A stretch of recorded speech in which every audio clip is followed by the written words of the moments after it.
Hello, everyone. We're going to be talking today about palliative care for end-stage liver disease.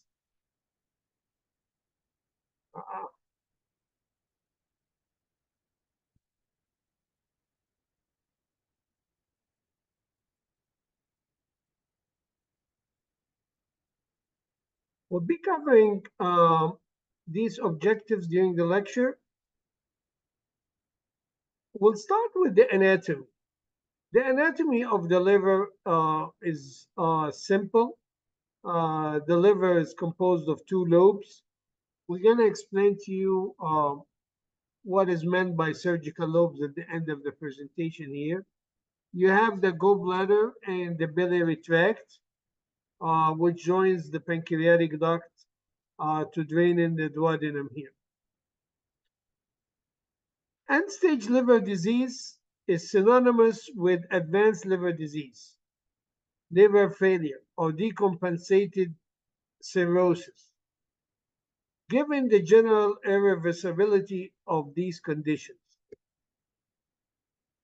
Contrary to a lot of illnesses, there is a real radical treatment for end-stage liver disease, which is liver transplantation, which is actually improving every day, and it has right now a huge role in treatment of end-stage liver disease. Of course, the waiting list is so huge.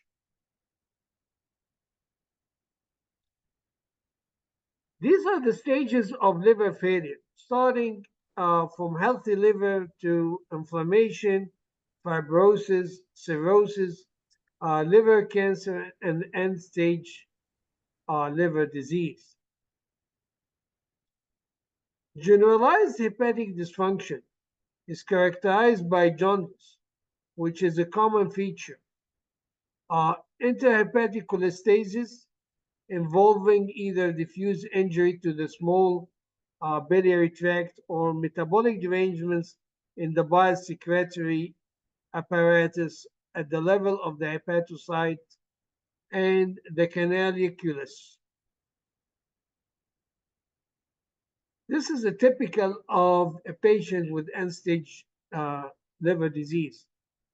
You might see these spider angiomas, sparse body hair, muscle wasting, ascites, cirrhotic liver, dilated vessels, or what we call caput medusae,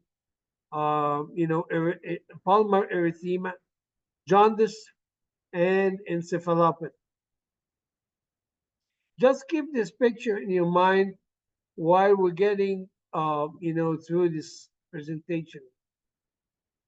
Liver cirrhosis represents an irreversible late stage of chronic progressive liver disease, characterized by the distortion of hepatic architecture and the formation of regenerative nodules. Liver cirrhosis can end with hepatocellular carcinoma, can end with ascites, spontaneous bacterial peritonitis, hepatorenal syndrome, hepatopulmonary syndrome, and also it can lead to death and could be related to end-stage liver disease. Cancer infiltration. Jaundice can be caused by extensive tumor infiltration. Gastrointestinal malignancies often spread to the liver because of its portal venous drainage. Extra-abdominal tumors such as bronchogenic carcinoma, a breast tumor, breast cancer, and malignant melanoma often spread to the liver. Biliary obstruction could be related to cancer, could be related to obstruction of the common bile duct caused by cancer head of the pancreas, ampullary carcinoma, or cholangiocarcinoma. and it could be related to extensive tumor metastasis. Also, biliary obstruction could be related to chronic cholestatic liver disease, the most famous of which are primary biliary cirrhosis and primary sclerosing cholangitis. Also, could be related to AIDS cholangiopathy, okay, and also related to chronic graft versus host disease. So, what are the complications of biliary obstruction? Biliary obstruction can lead to ascending cholangitis, which is a really nasty, virulent infection of the biliary tract and liver. Common presenting features of cholangitis include fever, right upper quadrant pain, confusion, or hypotension. So, I like to ask these questions. What is Charcot's triad and what is Reynolds pentad? Charcot's triad are basically, fever, abdominal pain, and jaundice. If you add to it confusion and hypotension, it becomes the Reynolds pentad. Of course, this is a serious infection and has to be treated immediately, and also, with antibiotics.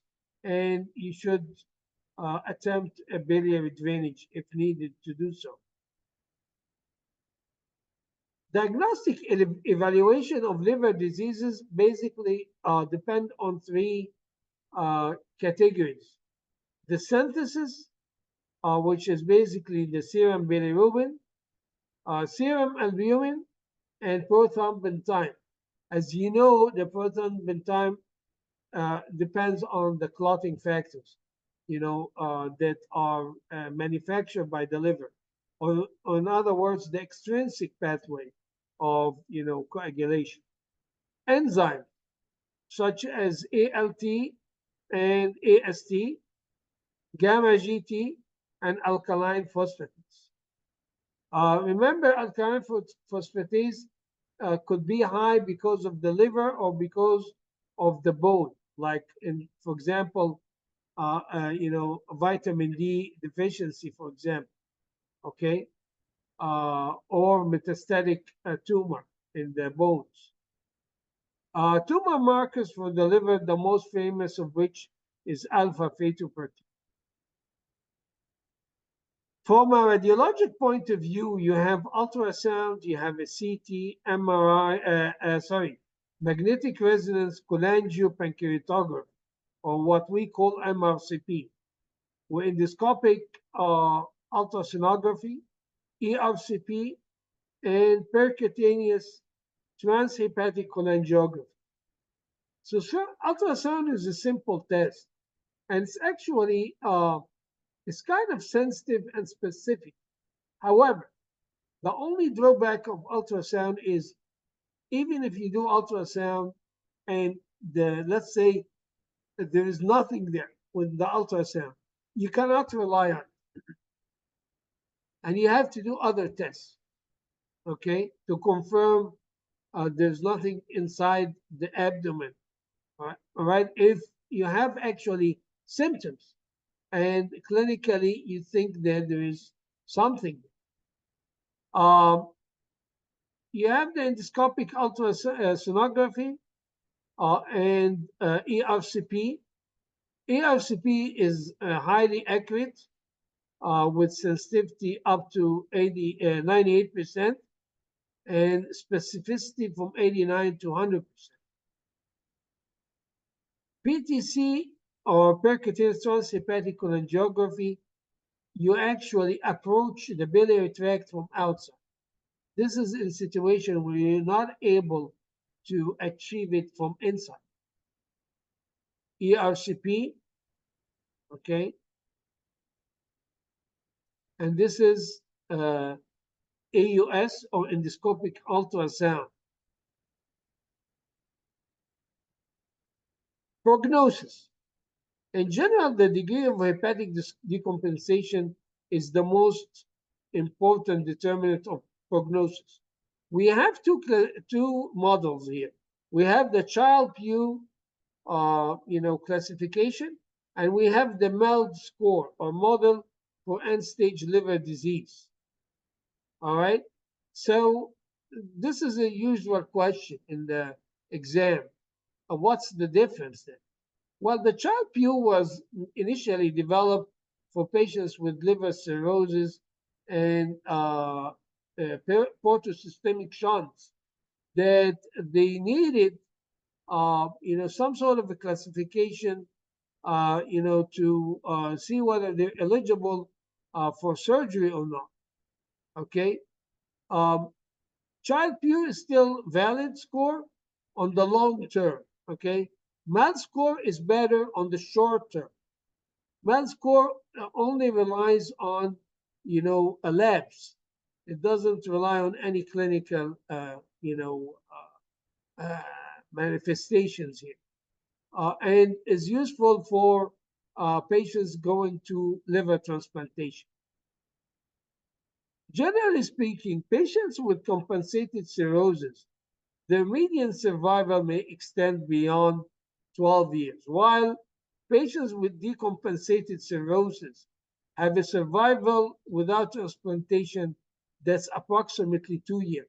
So if you have a patient with liver cell failure or decompensated, probably he's not gonna, unless the patient gets transplantation, he will not live beyond 2 years.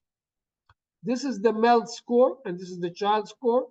And again, as I said, MELD score is more important for short term, while the child score for long term. Child score or Child-Pugh Turkett score composed of 5 items: encephalopathy, ascites, bilirubin, albumin, and prothrombin time, and is classified into 3 groups: class A, B, and C. Of course, C is the worst.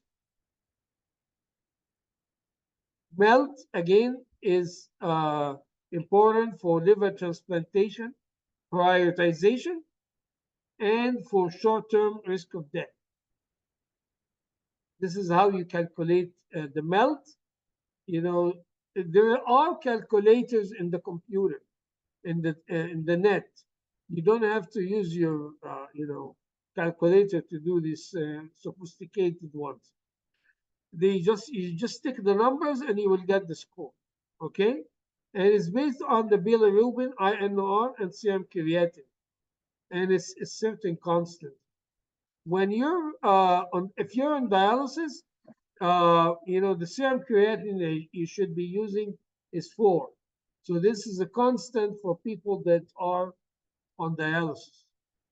Now, they did some modifications to it. They added sodium, and then now it's called MELD sodium. And then they added albumin, and now they call it MELD 3. Okay? If you have a MELD score above 10, you probably you are considered for liver transplantation. And if it's above 17, you're probably considered for hospice referral, or at least end-of-life discussion. Complications of end-stage liver disease: ascites, variceal bleeding, encephalopathy, spontaneous bacterial peritonitis, hepatorenal syndrome, and hepatocellular carcinoma. Ascites. Once the patient develops ascites, you start the diuretic therapy, which is usually composed of 2 drugs, furosemide and spironolactone.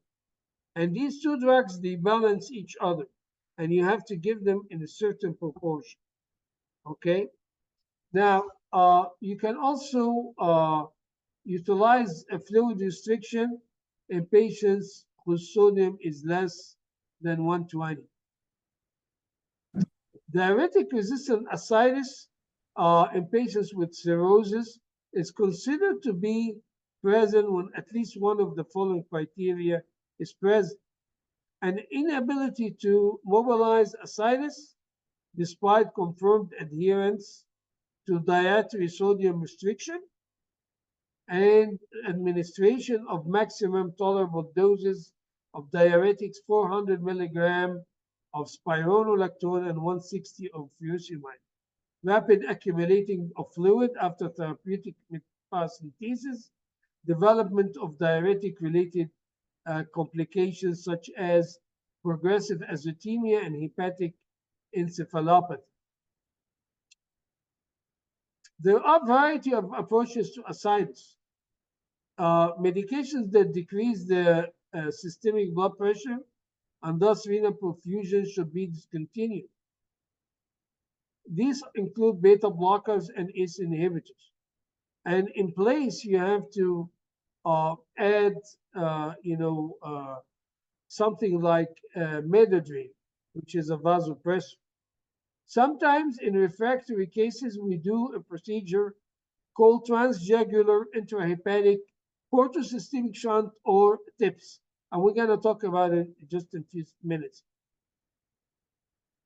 Of course, lastly is the paracentesis. And you can do it with either pigtail catheter or you can use a Denver drain. This is the one we used to use in the United States. It's bigger than the pigtail and it doesn't get clogged. You can get larger volumes because of this, a larger tube sort of.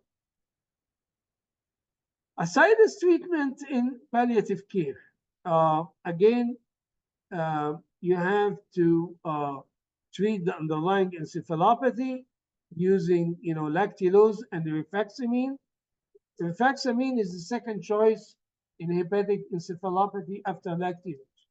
And using permanent indwelling catheters that we just talked about, the Denver drain and the pigtail catheters, with the risk of infection and subacute bacterial peritonitis. So usually these catheters, we use them in patients with limited prognosis. TIPS, this is a procedure that done by interventional radiology where they connect the hepatic vein to the portal vein. Okay, so they connect basically the portal to systemic circulations to reduce the pressure in the portal circulation. So what are the indications of TIPS? The main indication of TIPS is basically esophageal varices and ascites. Also, it's useful in some cases like Budd-Chiari syndrome, portal vein thrombosis, and hepatorenal syndrome. Main complications, and this is a very common question in the board, is basically hepatic encephalopathy and also heart failure because of volume overload. Pain management in the liver disease. Okay, for patients with end-stage liver disease, we try first non-pharmacologic techniques such as massage, acupuncture, cognitive behavior therapy, and TENS. As far as acetaminophen, do not exceed 2 grams in 24 hours and try to avoid NSAIDs as much as you can. Lidocaine patches could be utilized for localized pain. Dexamethasone for the capsular liver pain. All right, we see this all the time. Get a right upper quadrant pain related to capsular distension. Steroids would be a very good choice. You can use opioids, but you have to be super cautious and use smaller dose and more extended durations. So you don't put the patient into respiratory depression because the liver is not going to be able to metabolize these drugs effectively. And lastly, basically for liver cancer, we can use celiac plexus block, and we can there's a special form of celiac plexus neurolysis done by a gastroenterologist. It's called, ultrasound guided celiac plexus neurolysis, which has basically a success rate of 80%.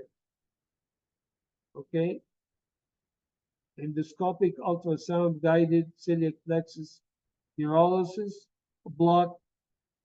Basically, you put the endoscope, you have the ultrasound here, you stick a needle through the stomach uh, towards the celiac plexus, which lies immediately in front of the celiac artery, and then you can inject your local, and afterwards you put your alcohol, ethyl alcohol, not isopropyl alcohol, ethyl alcohol, okay?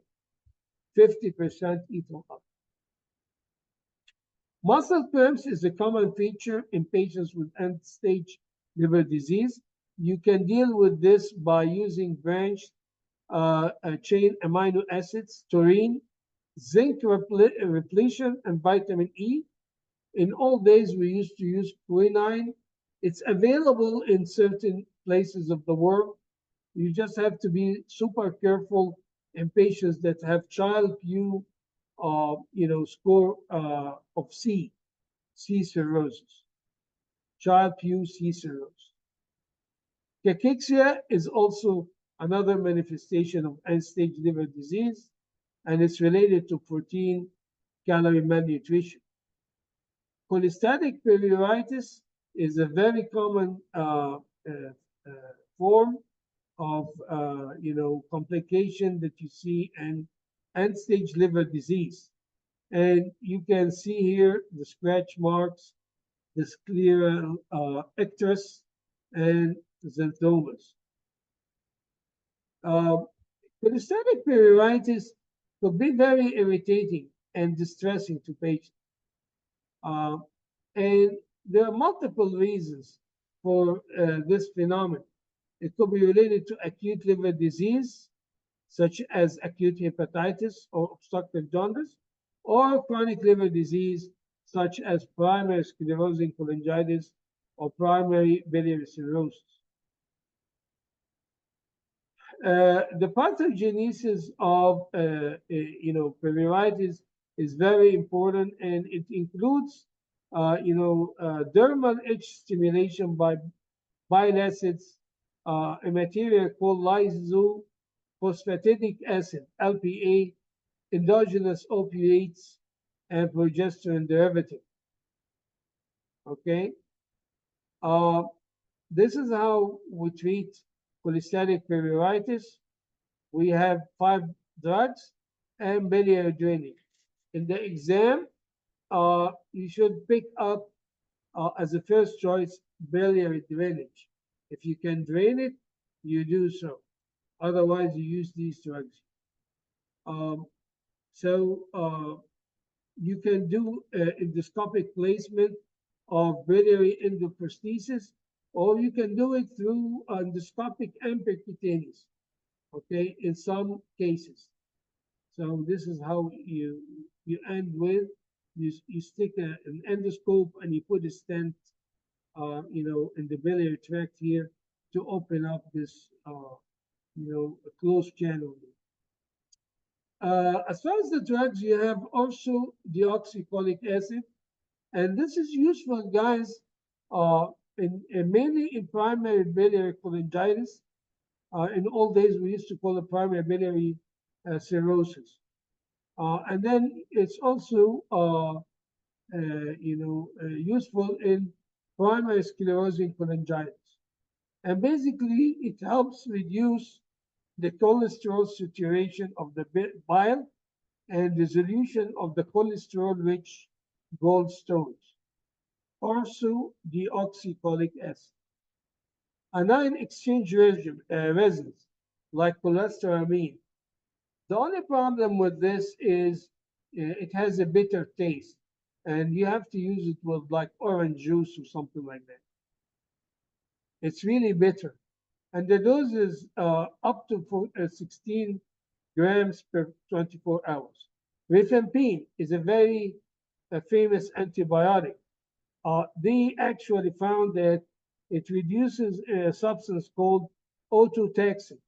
All right, and this is one responsible for converting lysophosphatidylcholine into LPA, which is the material responsible for itching. It's kind of safe, but you have to monitor the liver function because it could be hepatotoxic. Sertraline, a famous antidepressant, has been shown at the doses of 75 to 100 milligram per day to be very useful in cholestatic pruritus. Opioid antagonists. Remember, part of the pathogenesis of liver of cholestatic pruritus is, opioids, endogenous opioids. So you can use them, but you have to be careful about using them in patients already on opioids, oral or IV opioids, because you will induce, a withdrawal symptom. So you have to, come out of the opioids first before you start these medications. Okay? And you have basically naloxone and naltrexone. Usually we start with naloxone infusion and then we switch to oral, naltrexone. These are pure opioid antagonists. This is the orthodeoxycholic cholestyramine. As you see here, you have a glass of orange because it really tastes very nasty, rifampicin and sertraline.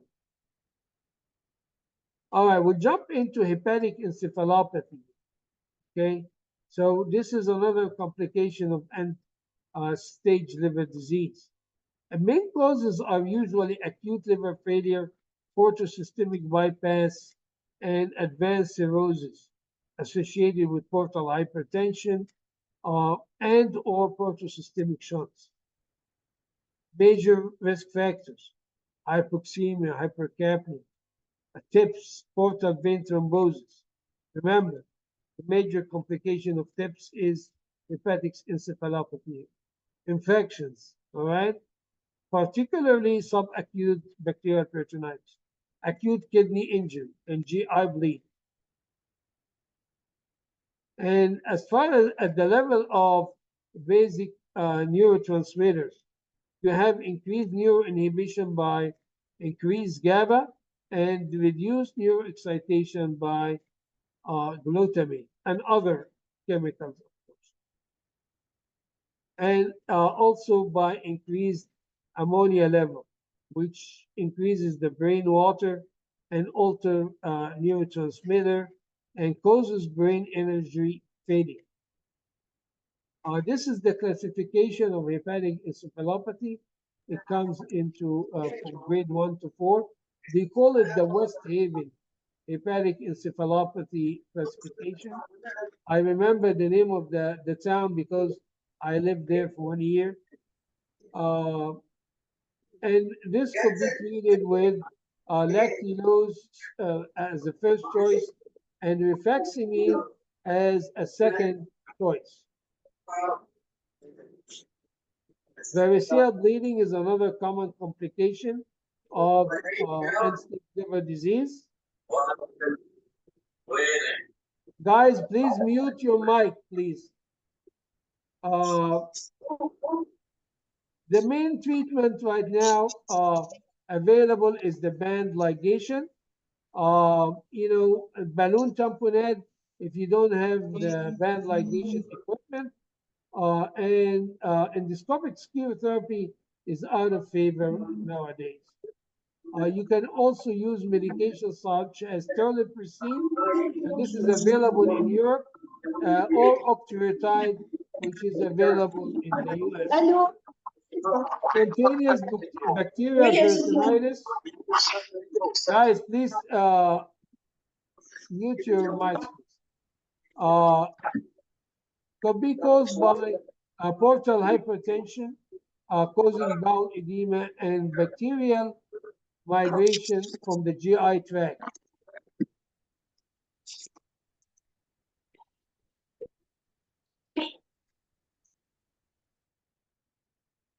All right.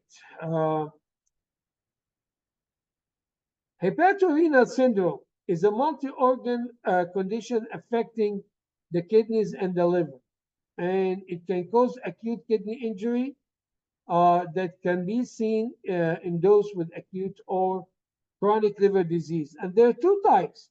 Type 1 is the most dangerous, guys. This is the acute form of hepatorenal syndrome. And type 2 is more chronic, okay, less serious than type 1. They love to ask you what will be the best opioid to use in these situations. And the answer is usually the fentanyl. And actually, hepatorenal syndrome is the worst complication that you can encounter in end-stage liver disease.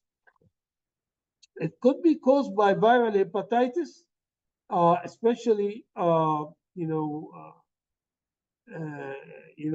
hepatitis B or C. While in developed world, it could be related to drugs like alcoholism or acetaminophen, overdosing with acetaminophen. And the treatment is basically to bring the patient to euvolemia. In other words, you have to hydrate the patient well, okay? And then you can add to this drugs like terlipressin and albumin, all right? And of course, terlipressin is not available in the U.S., but in the U.S. we use midodrine or octreotide, okay, instead of terlipressin.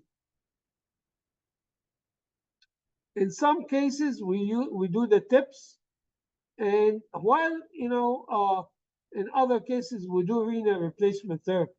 But all of these are basically a bridge towards transplantation. So the final station is transplantation. Hepatorenal syndrome and the pathophysiology. Advanced care planning is essential to establish the goals of care with patients before the cognitive function is lost. Hospice eligibility. So end-stage liver disease, as demonstrated by AB and CPT, 5 seconds above the normal, INR more than 1.5, and serum albumin is less than 2.5, with supporting evidence like refractory ascites, hepatorenal syndrome, SBP, recurrent variceal bleeding, and others. Hepatocellular carcinoma. This is basically the symptoms: abdominal pain, jaundice, nausea, vomiting, itchy skin, weight loss, and swollen abdomen. Management of HCC include transarterial chemoembolization, surgical resection, liver transplantation. With liver transplantation, you have to satisfy certain criteria called the MELD criteria, or radiofrequency ablation. Transarterial TACE, radiofrequency ablation, surgical resection, okay? Liver is composed of 8 segments. So you need to know which segment affected so you're able to remove it surgically. MELD criteria for liver transplantation. Very important for the exam, guys. All right? Single lesion less than 5 or 3, less than 3 reduced, less than 3 centimeters. The most important is no vascular or extrahepatic, invasion. These are the stages of liver hepatocellular carcinoma. In late stages, we use, systemic therapies such as sorafenib. At last terminal stage, or stage D, is best supportive care. So this is our part here, guys. This is our job here, okay? Stage D. Now, I just added this because you guys gonna see it. Malignant hepatobiliary obstruction. Usually, it's either pancreatic tumor or cholangiocarcinoma. And of course, you have to know whether they're operable or non-operable is if there's a vascular invasion or metastatic disease. And you should actually start with, stenting the biliary tract to reduce the effect of high bilirubin on the patient. This is basically some types of biliary cholangiocarcinoma, type 1, 2, and 3, and 4. Indications of liver transplantation, you have acute, you have cirrhosis, you have metabolic disorders, you have malignancies, and you have miscellaneous. This one is King's College criteria for liver transplantation. All right. And this is related to acetaminophen toxicity. And they love to ask this question, by the way, especially the British exams. Remember the pH of less than 7.3 and serum lactate above 3 millimole per liter. Now, I want to say that, other complications that you can see here, I just wanted to share it with you here.